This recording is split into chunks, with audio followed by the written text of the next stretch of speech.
আল্লাহ আমাদের গাইডেন্সের জন্য যুগে যুগে অনেক নবী রাসূলকে পাঠিয়েছেন, সেই সাথে পাঠিয়েছেন অনেক অনেকগুলো কিতাব, তাওরাত, ইনজিল, সর্বশেষ কোরআন। এখন ইসলাম বা ধর্ম বলতে আমরা এখন বর্তমানে যেটা বুঝি, মোস্টলি আমরা যেটা করি সেটা হলো নামাজ পড়ি, দোয়া করি বিপদে পড়লে, ভালো থাকলে আবার দোয়া করি না, বিপদে পড়লে দোয়া করি, নামাজ পড়ি বা কখনো পড়ি না, একটা আনুষ্ঠানিকতার মধ্যে সীমাবদ্ধ হয়ে গেছে। কিন্তু ইসলাম বা ধর্ম শুধুমাত্র যে কিছু আনুষ্ঠানিকতা, নামাজ, রোজা, হজ, জাকাত এরকম না। আমাদের জন্ম থেকে মৃত্যু পর্যন্ত, সকালে ঘুম থেকে উঠে রাতে ঘুমানো পর্যন্ত যত কিছু আছে সব কিছুই ইসলামের পার্ট। ইসলাম বলতে যেটা বোঝাচ্ছে, ইসলাম হচ্ছে জীবন ব্যবস্থা, যে শুধুমাত্র কীভাবে ইবাদত করবো, কীভাবে আল্লাহর কাছে চাইবো, শুধু এতটুকু না, সব কিছুই এর মধ্যে অন্তর্ভুক্ত। তো এর মধ্যে অর্থনীতি, যেটা আমাদের জীবনের যেটা সবচেয়ে ইম্পর্টেন্ট বিষয়, আমরা এই যে পড়ালেখা করতেছি, চাকরি করতেছি, যাই করতেছি, এর সাথে হচ্ছে অর্থনীতিটা জড়িত। আমরা ইনকাম করব, খরচ করব, আমাদের পরিবার চালাইতে হবে, সব কিছুর জন্য আমাদের আমাদের আমাদের সব কিছুর সাথেই হচ্ছে অর্থনীতিটা জড়িত। তো সেই জন্য অর্থনীতিটা জানা খুবই ইম্পর্টেন্ট আমাদের জন্য। এবং আজকে আমি যেটা আলোচনা করব এর মধ্যে অনেক কিছু ইম্পর্টেন্ট বিষয় আছে, সেই সাথে কিছু সেন্সিটিভ বিষয় আছে, যে বিষয়গুলো নিয়ে বিভিন্ন স্কলারদের মধ্যে কিছু মতপার্থক্য আছে। সো আমরা হচ্ছে জাস্ট এটা একটা আলোচনার মতো করে আলোচনা করব, not anything like you have to follow this. Just হচ্ছে এক ধরনের আলোচনা, যে বিভিন্ন স্কলার, এই স্কলার এরকম বলছে, এই স্কলার এরকম বলছে। এখন যে কেন এটা আলোচনা, কারণ হচ্ছে আমাদের কাছে যখন আমাদের রাসূল সাল্লাল্লাহু আলাইহি ওয়াসাল্লাম আসছেন কোরআন শরীফ নিয়ে, এবং উনি তার নিজের জীবনের সুন্নাহ মাধ্যমে দেখাইছেন যে কীভাবে জীবনযাপন করতে হবে। তো সেই সময়ে যে অর্থনৈতিক ব্যবস্থা ছিল সেটা এখনকার মতো না, সেটা ১,৫০০ বছর আগে। ১,৫০০ বছর আগে আল্লাহ যদি মনে করেন পৃথিবী আরও ১,০০০ বছর থাকবে, আল্লাহ যদি এই ১,৫০০ বছর আগে ২-৩ হাজার বছরের জন্য যা যা দরকার সবই যদি কোরআন শরীফ বা সুন্নাহর মধ্যে দিয়ে যেত, তাহলে কি হইতো? একটা হইতো যে এটা অনেক বিশাল হয়ে যেত, যেটা আমরা আসলে কখনোই পড়তে পারতাম না, যে এবং কখনো পরে আমরা বুঝতে পারতাম না যে কোন জায়গাটা আমার জন্য দরকার। সো কোরআন হাদিসে ততটুকুই আছে যতটুকু আমরা আসলে পরে বুঝতে পারবো, বেসিক কিছু নির্দেশনা দেওয়া আছে। আরেকটা জিনিস যেটা সমস্যা হতো সেটা হচ্ছে তখনকার সময় যারা মানুষ ছিল, সাহাবীরা, তারা আসলে এই ১,৫০০ বছরের পরে যে কী হবে এই জিনিস তারা পারসিভ করতে পারতো না। তো তাদের মধ্যে একটা বিভিন্ন সমস্যা হতো। তো কোরআন হাদিসের মধ্যে হচ্ছে কিছু বেসিক বেসিক কিছু নির্দেশনা আছে, কিন্তু ফার্দার সময় অনুযায়ী যে বিভিন্ন প্রবলেমগুলো আসবে তার জন্য আরও দুইটা সোর্স ইসলামে আছে, সেটা হচ্ছে ইজমা এবং কিয়াস। তো ইজমা হচ্ছে যখন সময় যখন চেঞ্জ হচ্ছে তখন নতুন নতুন প্রবলেম আসতেছে যেটা আগে ছিল না। যেমন একসময় আমরা দেখতাম আমাদের এই আমার নানারা হুজুর, তো ওনারা আমাদেরকে টিভি দেখতে দিত না, কারণ টিভি দেখা ওনাদের মধ্যে হারাম, কারণ ছবি রাখা হারাম। বাট সময়ের সাথে জিনিসটা আসলে চেঞ্জ হচ্ছে। তো সময়ের সাথে অনেক কিছু চেঞ্জ হয়। তো যখন সময়ের সাথে যখন একটা প্রবলেম মানুষের সামনে আসে, তখন স্কলাররা সবাই মিলে যখন একটা বিষয়ে একমত হয়, যে একটা ডিসিশনে, সেটাকে বলে ইজমা। আর এর বাইরে আছে কিয়াস। কিয়াস হচ্ছে আরও আপডেটেড, আরও যত সময় যাচ্ছে কিছু সমস্যা আসতেছে যেগুলোতে এখনও স্কলাররা একমত হয় নাই, কিন্তু ওরা বিভিন্ন বিষয়ে আলোচনা করতেছে। সো এই বিষয়গুলো, এই অর্থনীতি বর্তমান যুগে যে অবস্থায় আসছে, বেশিরভাগ ক্ষেত্রেই হচ্ছে কিয়াস গুলো আছে। সো সেই জন্য হচ্ছে কিছু বিষয় থাকবে যেগুলো একটু সেন্সিটিভ এবং উত্তেজিত হবে। আচ্ছা, আজকে আলোচ্য বিষয়ের মধ্যে প্রথমে থাকবে কিছু মৌলিক বিষয়, কিছু বেসিক কনসেপ্টস, অ্যান্ড সেকেন্ড হচ্ছে ইসলামী অর্থনীতি। ইসলামে অর্থনীতির বিভিন্ন যে অর্থনৈতিক কার্যক্রম আছে সেগুলোকে কীভাবে সম্পন্ন করতে হবে সেই বিষয়ে যে নির্দেশনা, এবং বর্তমান প্রেক্ষাপট, এবং সেই সাথে যারা নতুন আসছি আমরা বা আমরা যারা অলরেডি আসি, তারা আমাদের এখানে রেগুলার লাইফ লিড করার সময় যে বিভিন্ন কোয়েশ্চেনগুলোর মুখোমুখি হয় সেই কিছু চ্যালেঞ্জের আলোচনা। ফার্স্ট কথা হচ্ছে মুসলিম হিসেবে আমাদেরকে আল্লাহ যে নির্দেশনা দিছে, আর আল্লাহ যে কোরআন আমাদেরকে দিছে, রাসূল সাল্লাল্লাহু আলাইহি ওয়াসাল্লাম যে সুন্নাহ আমাদেরকে দেখাই গেছেন, যে হাদিস আছে, তার উপর পুরোপুরি বিশ্বাস করতে হবে। আল্লাহ যখন বলতেছে যে এটা করা যাবে না, তার মানে এটা করা যাবে না। এখন আমরা অনেক সময় দেখা যায় আমরা চাই যে এটা কেন করা যাবে না তা এটা ব্যাখ্যা দাঁড় করাইতে, আমরা সেটা একটা রেশনাল থিঙ্কিং করতে চাই, কিন্তু সবসময় যে আমরা রেশনাল থিঙ্কিং করতে পারবো এই জিনিসটা এরকম না। তো সেজন্য হচ্ছে আমাদেরকে প্রথমে বিশ্বাস করতে হবে Allah is all knowing, most wise. So Allah যখন যেটাই বলছে সেটাই আমাদেরকে মেনে নিতে হবে যদি আমরা মুসলিম হয়ে থাকি। আমরা অবশ্যই মুসলিম, আমরা সবাই মুমিন, আমরা আল্লাহর একত্ববাদে বিশ্বাস করি, আল্লাহ most wise, all knowing, all powerful, এগুলোতে বিশ্বাস করি। সো আল্লাহ যখন একটা কথা বলতেছে এটা করো না, তার মানে অবশ্যই এটার পেছনে কোনো হিকমত আছে যেটা আমরা এখনো জানি না। আমরা জানি না মানে এ না যে এটার পেছনে কোনো হিকমত নাই, কিন্তু তারপরে আমরা মানুষ হিসেবে অনেক সময় দেখা যায় একজন আরেকজনকে বলার সময় জিনিসটা এক্সপ্লেন করার ট্রাই করি। যেমন কিছুদিন আগে আকিবের সাথে কথা হচ্ছিল, তো সে বললো যে কেন শুকর হারাম, এরকম অনেকে কোয়েশ্চেন করে। তো শুকর হারামে অনেক ব্যাখ্যা আছে। শুকরের মাংসের মধ্যে জীবাণু আছে, এই অনেক ময়লার মধ্যে থাকে। তো এখন আরেকজন এসে একটা মুসলিম এসে যদি বলে যে এমন যদি কোনো শুকরের প্রজাতি তৈরি করা হয় যার মধ্যে কোনো জীবাণু নাই, যে কখনো ময়লায় থাকে না, তাহলে কি হালাল হবে? তাহলে হালাল হবে না, হালাল তো হবে না। এখন এই আমরা রেশনাল থিঙ্কিং মাধ্যমে হয়তো কিছু জাস্টিফিকেশন দাঁড় করাইতে পারি, কিন্তু আল্লাহ যখন বলছে এটা হারাম, এটা হারাম। আল্লাহ যখন বলছে এটা করো না, এটা করা যাবে না, whatever the reason is. So আল্লাহর উপর, আল্লাহর যে বিধান এবং আল্লাহর যে নির্দেশনা, রাসূলুল্লাহ সাল্লাল্লাহু আলাইহি ওয়াসাল্লামের যে সুন্নাহ, তার উপর পূর্ণ আস্থা ও বিশ্বাস রাখতে হবে। এটা হচ্ছে মুসলিম হিসেবে আমাদের প্রথম দাবি, যেটা মুসলিম মানে হচ্ছে হু সাবমিটস, ইসলাম মানে সাবমিশন। সো আল্লাহর যে নির্দেশনা, আল্লাহর যে উইল, তার প্রতি আমাদেরকে ফুলি সাবমিট করতে হবে। আচ্ছা, এরপরে ইসলামী আইনের উৎস অলরেডি ডিসক্রাইব করছি, কোরআন সুন্নাহ, ইজমা এন্ড কিয়াস। আচ্ছা, বর্তমানে আমরা চারিদিকে দেখতেছি যে অর্থব্যবস্থা, আমরা যা মোস্টলি যেখানে আছি এখন, সেটা হলো ক্যাপিটালিজম। ক্যাপিটালিজমের মেইন গোল হচ্ছে, এখানে একটা সংজ্ঞা দেওয়া আছে, বাট যেটা মেইন গোল সেটা হচ্ছে প্রফিট ম্যাক্সিমাইজেশন। আমাদেরকে বেশি বেশি লাভ করতে হবে, বেশি লাভ করার জন্য যেটা করার দরকার সেটা করতে হবে। বাট ইসলাম সেরকম না, ইসলামের প্রফিট ম্যাক্সিমাইজেশন গোল না। ইসলামের গোলটা হচ্ছে আল্লাহ মানুষকে যেহেতু পৃথিবীতে পাঠিয়েছে, আল্লাহ চায় মানুষজন যারা পৃথিবীতে থাকবে তারা একজন আরেকজনের প্রতি ইনসাফ করবে, সবাই ভালো মতো থাকবে। সো একজন যে আরেকজনের ইনসাফ করবে, ভালো মতো থাকবে, একজন আরেকজন কল্যাণ চাইবে, সেটাই হচ্ছে ইসলামের অর্থনীতির মূল উদ্দেশ্য, কোনো প্রফিট ম্যাক্সিমাইজেশন না। সো এটাই হচ্ছে একটা বেসিক পার্থক্য পুঁজিবাদ বা ক্যাপিটালিজম এবং ইসলামী অর্থনীতির মধ্যে। তো সেজন্য আমরা অনেক কিছু ডিফারেন্স দেখব। যেমন পুঁজিবাদের মধ্যে, যে পুঁজিবাদের একটা সমস্যার মধ্যে একটা হচ্ছে, যেমন মনে করেন একটা ব্যাংকের মধ্যে 100 জন টাকা রাখছে, তার মধ্যে 95 জন রাখছে অল্প অল্প টাকা, 5 জন রাখছে একটু বেশি পরিমাণে টাকা। এখন যখন লোন চাইতে যাবে, যে যার বেশি টাকা আছে সে কিন্তু বেশি লোন পাবে, যারা কম কম টাকা আছে ওরা কিন্তু, যেহেতু অ্যাসেট কম, ওরা কিন্তু লোন বেশি পাবে না। যার বেশি টাকা আছে সে বেশি লোন পাবে। লোন পাওয়ার পর সে যখন তার এই লোনটা ইনভেস্ট করে ব্যবসা করবে, সে যেটা প্রফিট পাবে, সে প্রফিট কিন্তু অনেক বেশি হতে পারে। সে সাপোজ একটা ব্যাংকে $100 মিলিয়ন আছে, তার মধ্যে একজন ইনভেস্ট করছে 10 মিলিয়ন, বাকিরা সবাই মিলে 90 মিলিয়ন ইনভেস্ট করছে। যে 10 মিলিয়ন আছে জমা, সে ব্যাংকের কাছ থেকে $30 মিলিয়ন বা $50 মিলিয়ন লোন নিল। লোন নেওয়ার পর সে 50% প্রফিট করলো, বাট ব্যাংকে সে দিবে সুদ হিসেবে 10%, খুবই অল্প অ্যামাউন্ট। এই 10% আবার ভাগ হয়ে বাকি 90% মানুষের মধ্যে ভাগ হবে। তাহলে সে, তার যেহেতু বেশি টাকা আছে, সে আরো বেশি টাকা ইনকাম করতে পারতেছে এই পুঁজিবাদী ব্যবস্থায়। কিন্তু ইসলামী ব্যবস্থায় আপনি যখন ব্যাংকের কাছ থেকে 50 মিলিয়ন নিয়ে 50% লাভ করবেন, তার মধ্যে কিন্তু যেহেতু এটা profit sharing, not like 10% fixed amount না, যেহেতু প্রফিট শেয়ারিং, তাহলে প্রফিটটা ব্যাংকের সাথে শেয়ার করতে হবে, আর ব্যাংকও ওই প্রফিটটা বাকি সবার সাথে শেয়ার করবে। তাহলে এখানে যার বেশি টাকা, সে বেশি টাকা ইনকাম করে চলে যেতে পারবে না। সেক্ষেত্রে ইসলামী ব্যবস্থায় যে টাকাটা সবার মধ্যেই ভাগ হয়ে যাচ্ছে। সো এই জন্য হচ্ছে ইসলামী অর্থনৈতিক ব্যবস্থাটা হচ্ছে কল্যাণমূলক, নট প্রফিট ম্যাক্সিমাইজেশন। আর ইসলামী অর্থব্যবস্থায় অর্থনৈতিক যত লেনদেন আছে সবই হচ্ছে প্রকৃত সম্পদ বা রিয়েল অ্যাসেট, যেগুলোর like physical goods, physical presence আছে, অর সার্ভিসেস, যেটা অ্যাকচুয়াল সার্ভিস আছে।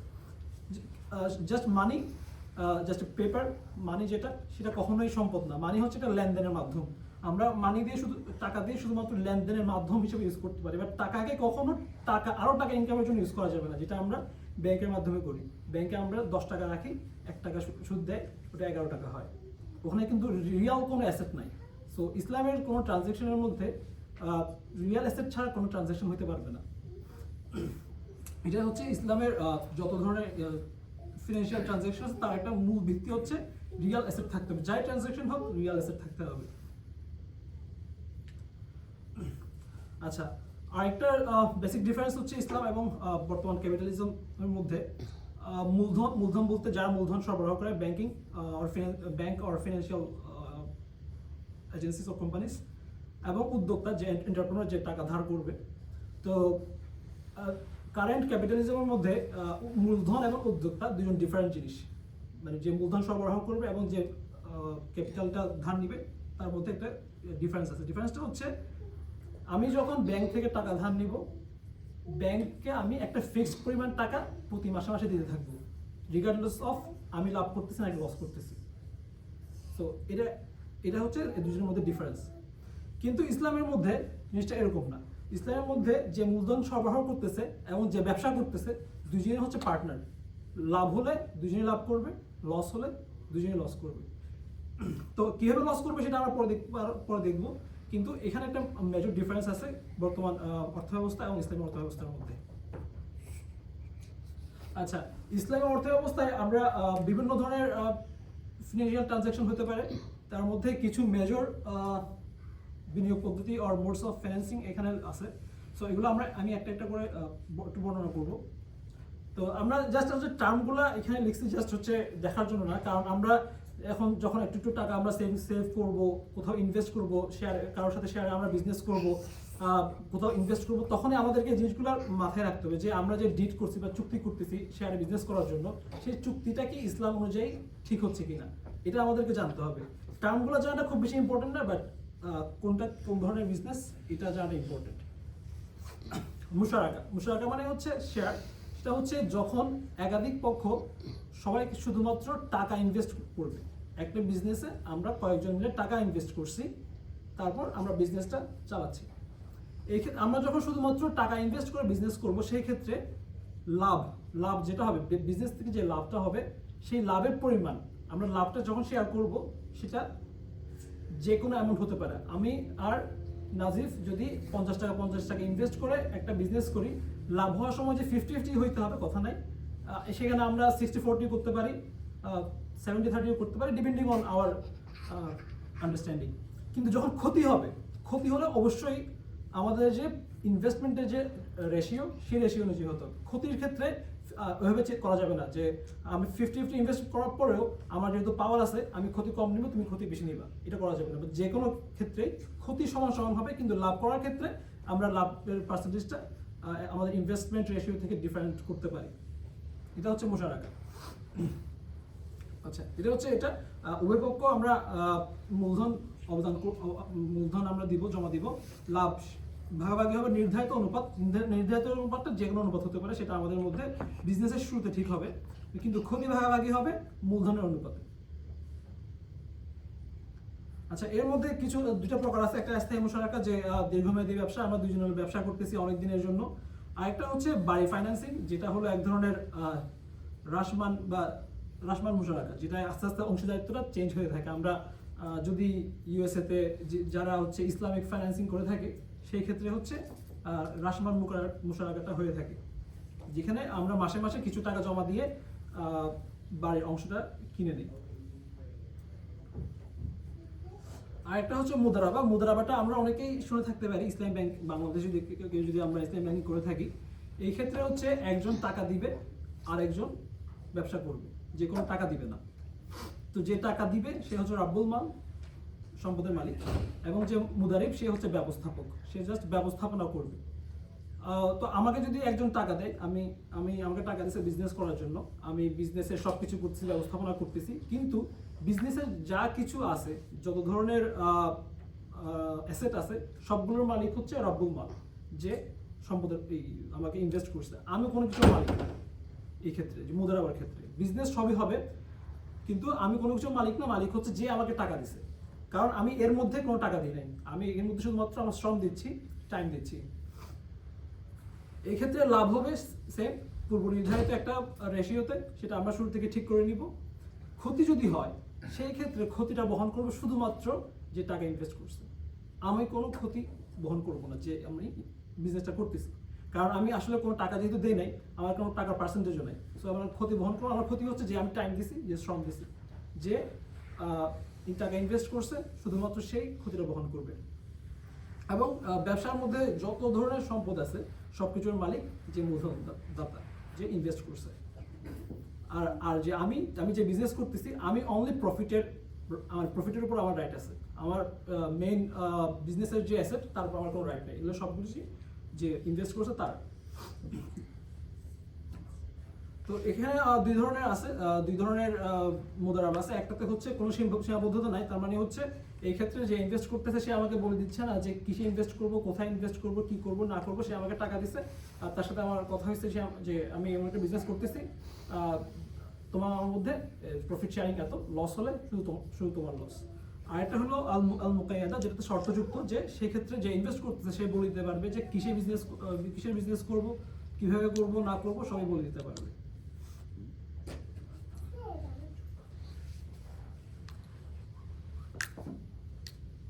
আচ্ছা, মুরাবাহাটা হচ্ছে এই প্রথম যে দুটো বলছি, মুশারাকা এবং মুদারাবা, এই দুটার সাথে হয়তো আমাদের পার্সোনাল লাইফে আমরা অত বেশি ডিল করি না, বাট মুরাবাহাটাও মোর কমন। আমরা যখন ব্যাংকের সাথে রেগুলার ইন্টারেস্ট বেসড যে ব্যাংকগুলো আছে ওদের সাথে যখন ডিল করি, মোস্টলি মুরাবাহা যে প্রসেসটা সেটার মতোই হয় আর কি। তো আমরা নর্মাল ব্যাংকে যখন আমি মনে করেন আমি একটা কার কিনবো, সেই ক্ষেত্রে আমি ব্যাংকে যাই, ব্যাংকে বলছি আমি কার কিনবো, ব্যাংক আমাকে লোন দেয়, সেই লোনটা আমি ডিলারকে দিই। এখন ডিলার তার টাকা পেয়ে গেছে, ব্যাংক আমাকে যে টাকাটা ধার দিছে তার উপর একটা পার্সেন্টেজ, এনুয়াল একটা পার্সেন্টেজ রেট দিয়ে সে আমার কাছ থেকে লাভ করতেছে।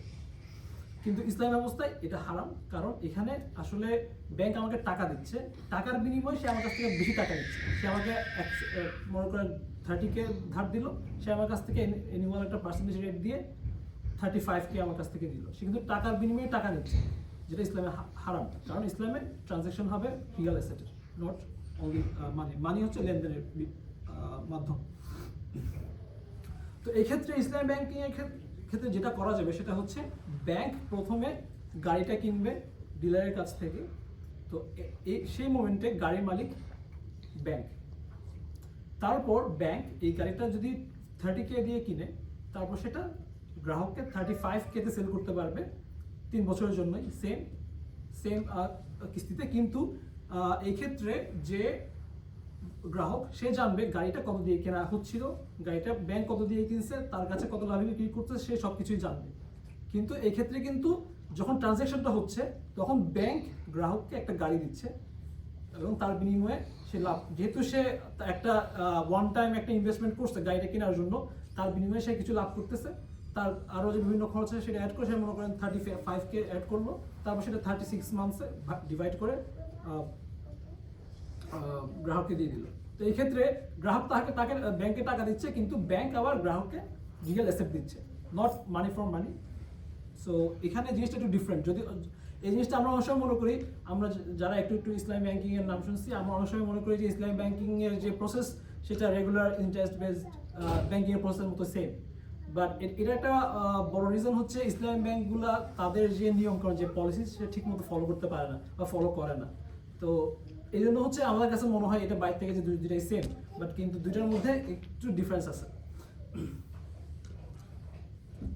আচ্ছা, তো এটা হচ্ছে উদাহরণ, যেটা বলছি গাড়ির ক্ষেত্রে এটা এরকম হয়। আর ইসলামী ব্যাংকগুলোতে বেশিরভাগ ক্ষেত্রে যে ফাইন্যান্সিং মডেল, সেটা হচ্ছে বেশিরভাগ ক্ষেত্রে মুরাবাহাটাই হয়।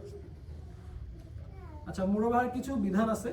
তো এখানে বিধানগুলো লেখা আছে, এগুলো হচ্ছে মানে রিয়েল অ্যাসেট হইতে হবে, এটার হালাল জিনিস হইতে হবে, এটা যখন বিক্রি করতেছে, এই ব্যাংক যখন গ্রাহককে দিচ্ছে তখন এটার দখল ব্যাংকের কাছে থাকতে হবে। এরকম বিভিন্ন জিনিসপত্র আছে যেন কোনোভাবে গ্রাহক ক্ষতির সম্মুখীন না হয়। বায়ে মুআজ্জাল হচ্ছে মুরাবাহারই একটা প্রকার। মুরাবাহাতে যেটা বলা হয়েছে যে এই ব্যাংক আমাকে জিনিস দিয়ে আমার কাছ থেকে টাকা নিতে পারবে, বাট এটা হচ্ছে মোর জেনারেল, যে টাকাটা নগদও নিতে পারে অথবা কিস্তিতেও নিতে পারে। মুআজ্জাল হচ্ছে কিস্তিতে নিবে, যেটা হলো বায়ে মুআজ্জাল। যে উদাহরণটা বলা আছে এখানে সেম ভাবে ইসলামী ব্যাংক যদি কোনো গ্রাহকের জন্য একটা গাড়ি 20 লক্ষ টাকায় কিনে গাড়ি ডিলার থেকে, তারপরে হচ্ছে আবার গ্রাহককে দিয়ে দিল, গ্রাহক হচ্ছে 3 বছরে 36 কিস্তিতে গাড়ির মূল্য, যেটা গাড়ির ক্রয় মূল্য প্লাস ব্যাংকের নির্দিষ্ট লাভটা শুরুতেই ফিক্সড হবে, লাভটা কখনো বাড়তে পারবে না, লাভটা ভেরিয়েবল না, লাভটা ফিক্সড। শুরুতেই আমি ঠিক করবো আমি 20 লক্ষ টাকা দিয়ে গাড়ি ব্যাংক ঠিক করবে, 20 লক্ষ টাকা দিয়ে গাড়ি আমি ডিলার থেকে কিনছি, আমি আমার গ্রাহককে 25 লাখ টাকা দিয়ে দিই, এবং সেটা 36 মাস ধরে ফিক্স থাকবে, এটা কখনোই বাড়বে না। তো এখানে অনেকের প্রশ্ন থাকে, যদি রেগুলার ব্যাংকে যেটা হয়, যদি কেউ ডিফল্টার হয়, কেউ যদি 1-2টা মিস করে, তাহলে সেই ক্ষেত্রে দেখা যায় কিছু জরিমানা করে এই ব্যাংকের ক্ষেত্রে, রেগুলার ব্যাংকে। সো ইসলামী ব্যাংকের ক্ষেত্রে কি হবে? ইসলামী ব্যাংক জরিমানা করতে পারবে কিনা? কারণ জরিমানা করলে তো আবার সে একই হয়ে যাচ্ছে, যে টাকার বিনিময়ে টাকা চলে আসতেছে। সো এটার কিছু আরও কিছু মাসালা আছে। এখানে যে মাসালাগুলো নেওয়া হয়েছে সেগুলো সব কিছুই মুফতি তাকি ওসমানীর বইতে, একটা বই থেকে। তো ওখানে এটা বিশদ বর্ণনা আছে যে কীভাবে জিনিসগুলো মেনটেন করা হবে, জরিমানা করা গেলে কীভাবে করবে। সো এটা কিছু বিশদ বর্ণনা আছে। সো যদিও আপাতত দৃষ্টিতে মনে হইতে পারে আমাদের অনেকে যে এটা জিনিসটা রেগুলার ব্যাংকিংয়ের সাথে সেম, বাট কিছু মেজর ডিফারেন্স আছে আর কি। আর একটা হচ্ছে বায়ে সালাম। বায়ে সালাম হচ্ছে যেখানে যে ক্রেতা সে যে জিনিসটা কিনবে সেটার টাকাটা আমি আগেই দিয়ে দিব, সে আমাকে জিনিসটা দিবে কিছু সময় পরে। যেমন একজন কৃষক, সে তার চাষ করার জন্য কিছু টাকা পয়সা দরকার, আমার কাছে টাকা আছে, আমার গম দরকার, আমি তাকে টাকা দিলাম 1 লক্ষ টাকা, বললাম যে তুই আমাকে 3 মাস পরে যা গম হবে সেগুলো আমাকে দিয়ে দিবা। এটা হচ্ছে বায়ে সালাম, যে জিনিস পাওয়ার আগে টাকা দিয়ে দেওয়া। ইসলামে একটা বড় মানে ফিনান্সিয়াল ট্রানজাকশনের একটা বড় শর্ত হচ্ছে, এটা মুরাবাহার মধ্যে আছে, যে ওই যে বিধান যে 10টা আছে এর মধ্যে আছে যে মানে ট্রানজাকশনটা ইনস্ট্যান্ট হতে হবে, মানে আমি যখনই টাকা দিব আমাকে জিনিস দিতে হবে, মুরাবাহার শর্ত এটা। কিন্তু বায়ে সালামের ক্ষেত্রে এটা হচ্ছে একটু বিকল্প, সেটা সেই ক্ষেত্রে আমি আগে টাকা দিতে পারবো, কিন্তু আমাকে পুরো টাকা দিয়ে দিতে হবে, পুরো টাকা দিয়ে দিতে হবে, এবং বিক্রেতা আমাকে একটা নির্দিষ্ট সময় পর আমাকে ওই পণ্যটা দিতে পারবে। যেটার উদাহরণ হচ্ছে, যেটা বললাম ওই গমের ক্ষেত্রে, যে হ্যাঁ, তো একজন কৃষক যদি এপ্রিল মাসে একজন ব্যবসায়ীর কাছ থেকে ব্যবসায়ী নিকট 100 মণ গম বিক্রি করলো, গমে কিন্তু এখনো দেয় নাই, কিন্তু বিক্রি করছে, সে সেটার বিনিময়ে টাকাটা নিয়ে নিছে, টাকাটা নিয়ে গমটা সরবরাহ করবে জুন মাসে, তাহলে সে একটা লোন নিয়ে তাকে জিনিস দিচ্ছে। এটার প্যারাল আরেকটা জিনিস আছে, যেটাকে বলে প্যারাল সালাম। প্যারাল সালামটা হচ্ছে, মনে করেন আমি ব্যাংক, আমি হচ্ছে ব্যবসায়ীটা, আমি একজন কৃষককে টাকা দিছি, তার কাছ থেকে আমি গম কিনছি, তাকে আমি 1 লাখ টাকা দিছি, সে আমাকে 3 মাস পরে গমটা সরবরাহ করবে। আমি আরেকজন ব্যবসায়ীর সাথে আরেকটা কন্ট্রাক্ট করছি, তাকে বলছি আমি 3 মাস পর তাকে গম দিব, সে আমাকে এখন এই গমের জন্য, এই 100 মণ গমের জন্য 1,20,000 দিবে। দুইটা ডিফারেন্ট কন্ট্রাক্ট, একই মানুষের সাথে এই কন্ট্রাক্ট হতে পারবে না, এটা দুইটা ডিফারেন্ট মানুষের সাথে এই কন্ট্রাক্ট হতে পারবে। তাহলে আমি কৃষককে যে 1,20,000 টাকা নিচ্ছি, সেটা আমি আবার আরেকজনকে গম বিক্রি করে দিচ্ছি, যাকে আমি বলছি আমি 3 মাস পর গম দিব, গমটা আমি আমার নিব হচ্ছে কৃষক থেকে। সো এটা হচ্ছে বায়ে সালাম, যেখানে আমরা এভাবে বিজনেস করতে পারবো, যে আমার কাছে যদিও টাকা নাই, কিন্তু আমি যে এখানে তো আমরা এটা করতে পারি, যে আমরা পার্সোনাল লোন নিয়ে বিজনেস করতে পারি আমেরিকাতে, কিন্তু সেটা ইসলাম কীভাবে সেটাকে, মানে ইসলামে সেটাকে কীভাবে প্রসেসটা কি, ইসলামের প্রসেসটা সেটা হচ্ছে এটা, যে তার সাথে আমার কন্ট্রাক্ট হবে, যে তাকে একজনের সাথে, যে 3 মাস পর তাকে আমি গম দিব, তার কাছ থেকে আমি 1,20,000 টাকা নিছি, আবার আমি কৃষকের সাথে কন্ট্রাক্ট করছি, কৃষককে আমি 1 লাখ দিব, এখন সে আমাকে 3 মাস পরে গম দিবে, ঠিক আছে। তো এখানে কিন্তু লাভটা ফিক্সড হয়ে গেছে, লাভটা কিন্তু আমার এই মানে বাড়তেছে না, ভেরিয়েবল না। আমি যার সাথে আমি কন্ট্রাক্ট করছি তার সাথে কিন্তু এখানে একটা ট্রানজাকশন হচ্ছে, সেটা হলো গমটা যদি এখনো নাই, বাট সেটা 3 মাস পরে হবে। এটা হোক বায়ে সালাম। বায়ে সালামের ক্ষেত্রে হচ্ছে শর্ত হলো পুরো টাকাটা একসাথে দিয়ে দিতে হবে, এটা অর্ধেক করে দেওয়া যাবে না, যাতে এটা পরে ভেরিয়েবল না হয়। কারণ গমের দাম কমে যেতে পারে, গমের অনেক কিছু হতে পারে, সেই ক্ষেত্রে যেন কৃষক লসের সম্মুখীন না হয়, বা কোনো এক পার্টি যেন লসের সম্মুখীন না হয়, সেজন্য পুরো টাকাটা একসাথে দিয়ে দিতে হবে। আর একটা হচ্ছে ইস্তিসনার ক্ষেত্রে জিনিসটা সেম, আইডিয়াটা সেম, বাট টাকাটা একবারে না দিয়ে টাকাটা কিস্তিতে দিয়ে দেবে।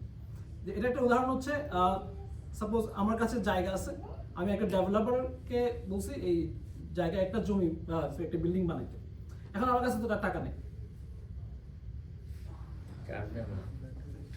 আমার চার্জ আছে, এটা না ওই ওইটা নেই।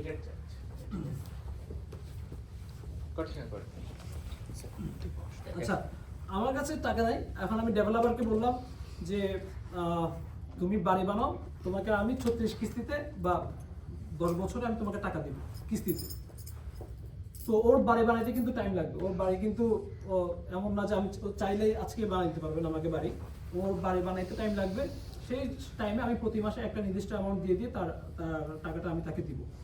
এই ক্ষেত্রেও যেটা মূল্য কত টাকা দিব এটা শুরুতে ফিক্স হয়ে যাবে, এটার ভেরিয়েবল থাকবে না। তো এটা হলো ইস্তিসনা। এটাও সেম, এটা হলো আপনার এখনো তৈরি হয় না এরকম একটা জিনিসের জন্য, এটা হচ্ছে কখনো একসাথে দিতে হয় না। এটা সালাম চুক্তির মতো, মানে সালাম চুক্তি যেটা বাই সালাম, ওখানে হচ্ছে শুরুতে দিয়ে দিতে হবে, বাট এই ক্ষেত্রে কিস্তি করে দেওয়া যাবে। যে উদাহরণ যেটা বলছি সেটা এখানে আছে। আচ্ছা, তো এগুলো হচ্ছে আমি এতক্ষণ যেগুলো আলাপ করছি সেগুলো হলো ইসলামে বিজনেস করতে গেলে, ফিনান্সিয়াল ট্রানজাকশন করতে গেলে, ফাইন্যান্সিং করতে গেলে কিভাবে জিনিসগুলো করতে হবে। কারণ কন্ট্রাক্ট কিভাবে হচ্ছে সেটা একটা মূল বিষয়। কারণ এখানে ইন্টারেস্ট বেসড যে সকল ব্যাংকিং আছে ওদের যে সুদ, যে ইন্টারেস্ট, এটা হচ্ছে টাকার উপর এবং এটা ফিক্সড না। সো এটা এই ক্ষেত্রে অনেক সময় দেখা যায় যে লোন নিচ্ছে সে কিন্তু ক্ষতির সম্মুখীন হতে পারে। কিন্তু এই আমাদের ইসলামিক যে ফাইন্যান্সিং আছে এগুলোর ক্ষেত্রে বেশিরভাগ মানে সবগুলোতেই ট্রানজ্যাকশনটা বা যে চুক্তিটা সেটা অ্যাসেট বেসড। আমি অ্যাসেট দিব, আমাকে টাকা দিবে, এবং সেটা ফিক্সড। যে প্রফিটই হোক সেটা শুরু থেকেই ফিক্সড। এবং যখন আমি ব্যাংকের কাছ থেকে লোন নিয়ে কোনো একটা বিজনেস করবো সেই ক্ষেত্রে ক্ষতি হলে আমাকে ব্যাংকে টাকা দিতে হবে না। কিন্তু আমার রেগুলার ব্যাংকে কিন্তু আমি যদি ব্যাংকের কাছ থেকে লোন নিয়ে পুরো আমি লস করে ফেলি তারপরও আমাকে ব্যাংকে টাকা দিতে হবে, আমি কিন্তু এই টাকার থেকে মুক্তি পাবো না। কিন্তু ইসলামী ব্যাংকিংয়ে জিনিসটা ডিফারেন্ট। আচ্ছা, এখন হলো কিছু বিষয় যেগুলো হলো খুবই সেন্সিটিভ। আমি বিভিন্ন সোর্স থেকে এগুলো কালেক্ট করছি, বাট প্রথমে যেটা কথা বলি নাই সেটা হলো আমাদের এখানে যে সুদী ব্যাংক বা ইন্টারেস্ট বেসড ব্যাংক আছে সেগুলোতে চেকিং অ্যাকাউন্ট খোলা যাবে কিনা। এখন একটা কথা হচ্ছে আমরা চেকিং অ্যাকাউন্ট যেগুলো সেগুলো তো মোস্টলি হচ্ছে ইন্টারেস্ট দেয় না, তারপরও আমরা যে টাকাগুলো জমা রাখতেছি এই টাকাগুলো নিয়ে তারা বিজনেস করতে পারে। তো সেই ক্ষেত্রে স্ট্রিক্ট মতামত হচ্ছে করা যাবে না, যদি না কোনো সমস্যা না হয়। যদি আমাদের এমনই হয় যে আমাদের করাই লাগবে, যে চেকিং অ্যাকাউন্ট না করলে আমরা চলতে পারতেছি না, আমাদের বেতন আসতেছে না, কোনো সমস্যা হচ্ছে, সেই ক্ষেত্রে আমরা চেকিং অ্যাকাউন্ট খুলতে পারবো। চেকিং অ্যাকাউন্টে যে বোনাস দেয়, আমরা যারা নতুন রেস্টুরেন্ট আসছি ওদের জন্য বেশি ইম্পর্টেন্ট এটা। চেকিং অ্যাকাউন্টে যে সাইন আপ বোনাস দেয় এটা নেওয়া যাবে কিনা। প্রথম কথা হচ্ছে যদি আমরা মানে একটা বড়, এখানে জাস্ট আমি যেটা লিখছি সেটা হচ্ছে এখানে লিখছি হারামের পক্ষে মত। তো এটা হচ্ছে বেশিরভাগ আলেমের বা স্কলারদের মতামত যে এটা হারাম। কারণ আমি যে টাকাটা জমা রাখতেছি, আমি ডিরেক্ট ডিপোজিট হচ্ছে $1000 $2000, সে আমাকে $200 বেশি দিচ্ছে, সো আমাকে টাকার বিনিময়ে টাকা দিচ্ছে। সো এটা হচ্ছে বেশিরভাগ স্কলারদের মতামত যে চেকিং অ্যাকাউন্টে যে সাইন আপ বোনাস দেয় সেটা নেওয়া যাবে না। বাট এখন যেহেতু এটা হচ্ছে এমন কোনো বিষয় না যেটা কোরআন হাদিসে একবারে লিখিত আছে, সো এটা নিয়ে মানুষদের মধ্যে বিতর্ক থাকবে। কারণ একজন যারা স্কলার তাদের চিন্তাভাবনা ডিফারেন্ট হবে, তাদের তাদের যে সোর্স, তারা কোন সোর্সে কীভাবে এক্সপ্লেন করতেছে সেটা ডিফারেন্ট হবে। সেজন্য কেউ যেহেতু একটা বড় অংশ হারামের পক্ষে মত দিল, কিছু একটা অংশ মাকরুহ বলছে। যে কারণ এটার কারণ হচ্ছে এটা যে আমার মনে করেন আপনি একজন বলতে পারে আমি যে টাকাটা জমা রাখছি ওই ব্যাংকে সাইন আপ বোনাসের জন্য টাকাটা রাখতে হয় না, টাকাটা আমার ব্যাংকে জমা হলেই আমি তুলে ফেলতে পারি, তাহলে আমার টাকাটা নিয়ে তো সেই বিজনেস করতেছে না। তাহলে এই ক্ষেত্রে এখন সেটা এতে এই প্রশ্নের আনসারে যেহেতু একটু ইয়ে আছে, কনফিউশন আছে, সো অনেকে বলছে এটা মাকরুহ, না করা ভালো। এখন অনেকেই বলছে করা যাবে, কারণ এটা হচ্ছে একটা প্রমোশনাল বোনাস ব্যাংকের প্রচারের জন্য। এটা চেকিং অ্যাকাউন্টে কোনো ইন্টারেস্ট নাই, আমার ওখানে টাকা জমা রাখতে হয় না। তো ব্যাংক হচ্ছে আমাকে দিচ্ছে কারণ ওই ব্যাংকে অ্যাকাউন্ট খোলার জন্য, সো এটা জায়েজ হতে পারে। কিন্তু এখন এগুলো হচ্ছে এক একজনের একটা মত। যখন আমরা নিজেরা ফলো করতে যাব তখন আমাদেরকে আসলে এটা নিজেদেরকে চিন্তা করতে হবে যে আমি কোনটা কীভাবে ফলো করবো। একটা বড় অংশ বিশেষ করে হানাফি মাযহাব কিন্তু বলছে নেওয়া যাবে না, হানাফি মাযহাবের যারা স্কলার বলছে নেওয়া যাবে না। সো আমাদেরকে ওটা চিন্তা করতে হবে। সেভিংস অ্যাকাউন্ট খোলার ক্ষেত্রে সেভিংস অ্যাকাউন্ট মানেই হচ্ছে সুদ ইন্টারেস্ট, আসলে খোলা যাবে না। যদি কেউ খুলে কোনো কারণে ওখানে যে ইন্টারেস্ট আসে ওটা গ্রহণ করা যাবে না, ওটা কোনো কোনো ধরনের রিওয়ার্ডস বলতে পূর্ণ আশা ছাড়া দান করে দিতে হবে, কারণ সুদ তো হারাম। আচ্ছা, ক্রেডিট কার্ড খোলা যাবে কিনা? এখন একটা মতামত হচ্ছে ক্রেডিট কার্ড খোলা যাবে না যদি না খুব প্রয়োজন হয়। আমাদের কাছে যদি ডেবিট কার্ড থাকে আমরা তো ডেবিট কার্ড দিয়ে চলতে পারি, আমাদের ক্রেডিট কার্ডের কি দরকার আছে? এখন কারো যদি তারপরেও দরকার হয় এবং সেই ক্ষেত্রে যদি আমরা এটা মেনটেন করতে পারি যে আমরা সবসময় বিল টাইম মতো দিয়ে দিব, কোনো সুদ আসবে না, সেই ক্ষেত্রে এটা ইউজ করা যেতে পারে। কিন্তু এছাড়া যদি খুব প্রয়োজন না হয় এবং আমি যদি মেনটেন করতে না পারি ঠিক মতো, তাহলে এটা নেওয়া যাবে না। যদি আমি মেনটেন করতে পারি তাহলে হয়তো নেওয়া যাবে। আচ্ছা, এখন হচ্ছে ক্রেডিট কার্ডের বোনাস ও ক্যাশব্যাক। এখন প্রথম কথা হচ্ছে ক্রেডিট কার্ড নেওয়া যাবে কিনা এটা নিয়েই বিতর্ক আছে, এটা আবার বোনাস ক্যাশব্যাকের আবার কি হিসাব। তো প্রথম কথা হচ্ছে আমাদেরকে চিন্তা করতে হবে যে নেওয়া যাবে কিনা, সেটা আমাদেরকে চিন্তা করতে হবে। যদি আমরা মনে করি যে ঠিক আছে আমি সবকিছু মেনটেন করবো, আমার খুব লাগতেছে, তারপরে ক্রেডিট কার্ডের বোনাস এবং ক্যাশব্যাকের হিসাব। এই ক্ষেত্রে কিন্তু কোনো টাকা জমা দেওয়ার হিসাব নাই। চেকিং অ্যাকাউন্টের ক্ষেত্রে আমাদের টাকা জমা রাখতে হয়, ডিরেক্ট ডিপোজিট হতে হয়, তারপরে আমাদেরকে ক্যাশব্যাক আর সাইন আপ বোনাস দেয়। বাট ক্রেডিট কার্ডের ক্ষেত্রে যেটা ডিফারেন্ট। কীরকম ডিফারেন্ট? ক্রেডিট কার্ডে আপনি 1000 টাকা খরচ করছেন, 1000 টাকা খরচ করার পর যদি ব্যাংক আপনার কাছে 1010 টাকা চায় তাহলে সেটা সুদ চাচ্ছে, আপনি সুদ দিচ্ছেন 10 টাকা। কিন্তু যদি আপনি 1000 টাকা খরচ করার পর ব্যাংক আপনাকে 10 টাকা ওটা দিয়ে দেয় যে তুমি আমার কাছ থেকে টাকা পয়সা নিয়ে খরচ করছো, আমি কিছু বিজনেস করছি, তুমি 10 টাকা আমাকে কম দাও, সমস্যা নেই। তো সেই ক্ষেত্রে অনেকেই বলছে যে জিনিসটা সুদ হবে না, কারণ এই ক্ষেত্রে যে বড়োয়ার সে টাকা বেশি দিচ্ছে না, যে ল্যান্ড করতেছে টাকাটা, যে টাকাটা ধার দিচ্ছে সেই টাকাটা কম দিচ্ছে। সো এক্ষেত্রে এটা হয়তো নেওয়া যেতে পারে, এটা নেওয়া যাবে না, নেওয়া যেতে পারে। কারণ প্রথমত হচ্ছে ক্রেডিট কার্ড নেওয়া যাবে কিনা সেটাই একটা আসলে বিতর্কের বিষয়। আচ্ছা, এরপর হচ্ছে রেফারেল বোনাস। এটা নতুন রেস্টুরেন্টে আসলে এটা খুবই একটা কমন কোয়েশ্চেন এসে দাঁড়ায় যে রেফারেল বোনাস হাল হবে কিনা। প্রথম কথা হচ্ছে চেকিং অ্যাকাউন্টের ক্ষেত্রে হাল হবে কিনা।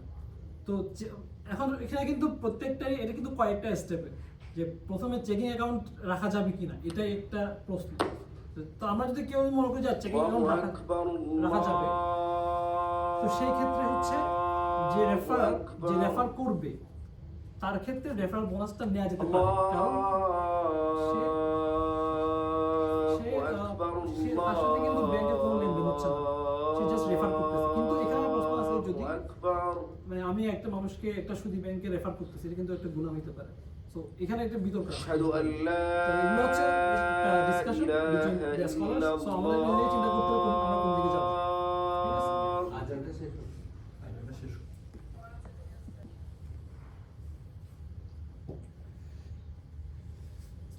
আচ্ছা, তো এক্ষেত্রে তো চেকিং অ্যাকাউন্টের ক্ষেত্রে একটা প্রশ্ন হচ্ছে চেকিং অ্যাকাউন্ট এই ইন্টারেস্ট বেসড ব্যাংকে রেফার করা যাবে কিনা, এটা একটা প্রশ্ন। কারণ যেহেতু এটা ইন্টারেস্ট বেসড ব্যাংক, একটা সুদী ব্যাংকে আরেকজনকে আমি রেফার করতেছি, এটা আসলে একটা বিতর্কের বিষয়। তারপর যদি কেউ যদি মনে করে যে করা যাবে, তো সেই ক্ষেত্রে এটা রেফারেল বোনাসটা নেওয়া যেতে পারে, কারণ তার যে রেফার করতেছে তার সাথে ব্যাংকের কোনো লেনদেন নেই, সে জাস্ট রেফার করতেছে। কিন্তু ক্রেডিট কার্ডের ক্ষেত্রে রেফারেল বোনাসটা নেওয়া যাবে কিনা এটা আরও একটু বেশি মোর স্ট্রিক্ট এই বিষয়ে। কারণ ক্রেডিট কার্ড হচ্ছে যে আমি যাকে রেফার করব সে যদি সুদের বিষয়টা কতটুকু মেনটেন করতে পারবে আমি জানি না, সে দেখা গেল যে বিল ঠিকমতো দিতে পারলো না, সে তখন সুদ দিচ্ছে ব্যাংকে। তো তাকে যদি আমি রেফার করে থাকি তাহলে সেই গুণার ভাগিদার কিন্তু আমি হচ্ছে। কারণ আমার ক্ষেত্রে আমি ক্রেডিট কার্ড নিলে আমি ঠিকমতো বিল দিতে পারবো কিনা সেটা আমার উপরে। আমি যখন আরেকজনকে রেফার করতেছি সে ঠিকমতো দিতে পারবে কিনা সেটা তো আমি জানি না। তো আমি যদি তাকে রেফার করে থাকি, সে যদি কোনো কারণে সুদ দিতে বাধ্য হয় ঠিকমতো বিল দিতে না পারার কারণে, তাহলে সেই গুণার ভাগিদার কিন্তু আমি হয়ে যাবো। তো সেই ক্ষেত্রে এই রেফারেলটা ক্রেডিট কার্ডের ক্ষেত্রে এটা না নেওয়াটাই ভালো, এটা না করাটাই ভালো আর কি।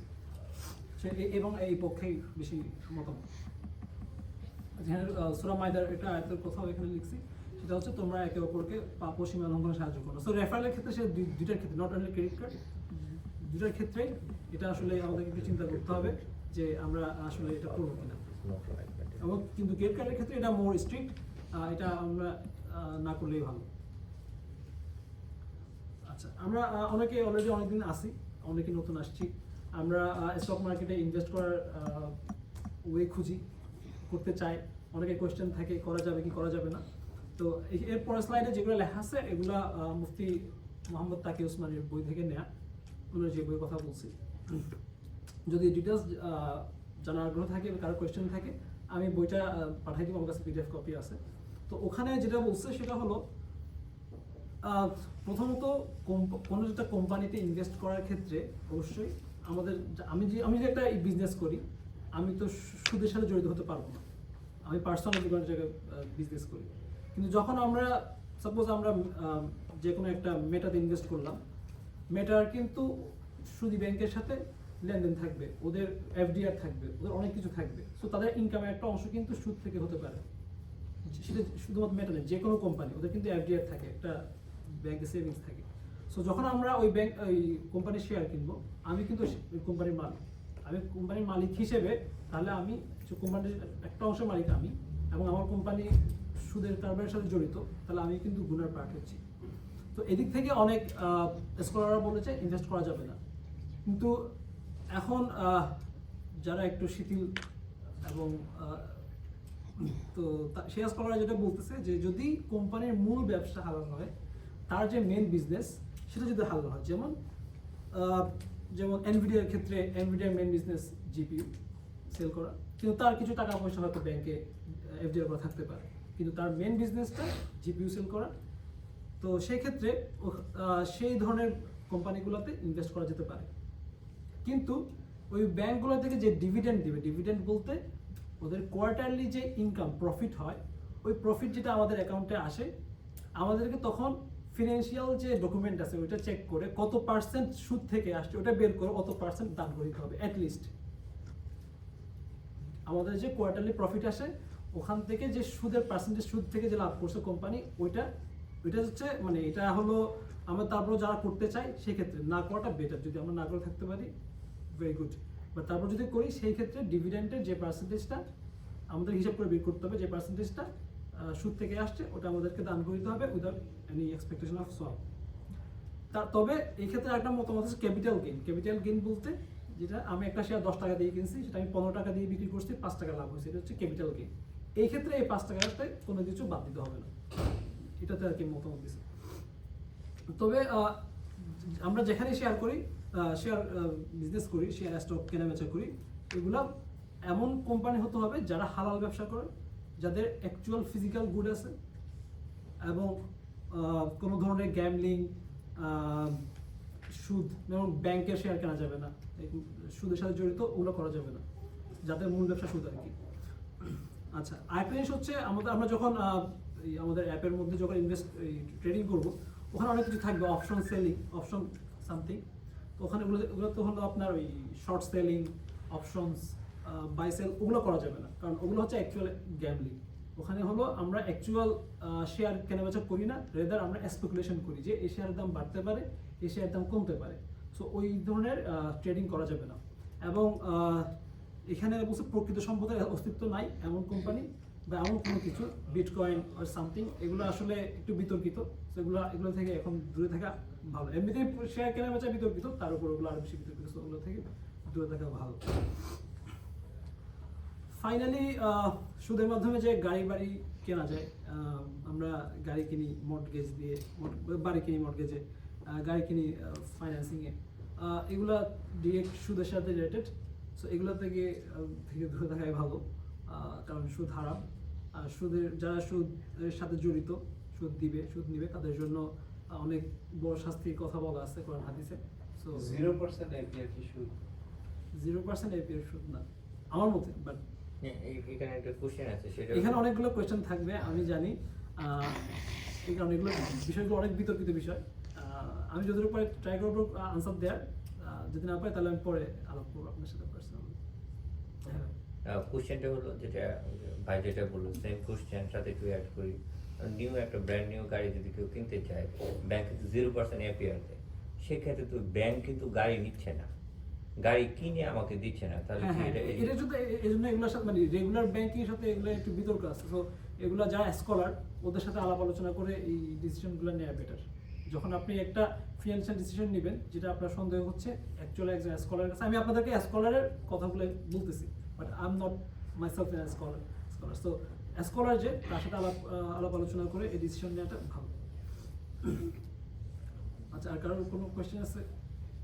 আবার তুমি বলে যে স্টক মার্কেটের ক্ষেত্রে যে যদি সুদের যে অংশটা আছে সেটা মানে কোনো ধরনের সোয়াপ হবে না, দান করে দেওয়া বা কোনো কিছু, তো সেটা তো চেকিং অ্যাকাউন্ট এবং এই অ্যাকাউন্টের ক্ষেত্রে যেটা আসে, তো এটা কিন্তু দেখা যায় যে কত $1 বা সামথিং কোনো কিছু আমি দেখি যে সেটা তো ওই ক্ষেত্রে ওইভাবে তো দিয়ে দিলে তো হ্যাঁ হয়। হ্যাঁ হ্যাঁ হ্যাঁ দিয়ে দিলে হয়। আই মিন যেহেতু এখানে কিছু করার নাই, মানে আমরা কিছু যেটা করার নাই, একাই, হ্যাঁ। সেহেতু ওইটা হ্যাঁ, আসলে এটাই যে বলছি। আমরা যদি এটা দিয়ে দিই দেন ইটস ইন ওয়ান সেন্স যদি Justify. আমাদেরকে অ্যাকাউন্ট খোলাই লাগে, যে এমন না যে মনে করেন আপনার কিন্তু এমন অনেক অ্যাকাউন্ট চেকিং অ্যাকাউন্ট আছে যারা কোনো ইন্টারেস্ট দেয় না, কিছু আছে দেয়, কিছু আছে দেয় না। তো আপনি যেহেতু অপশন আছে আপনি ওই অ্যাকাউন্টটা খুলেন যেটা আপনাকে দেয় না।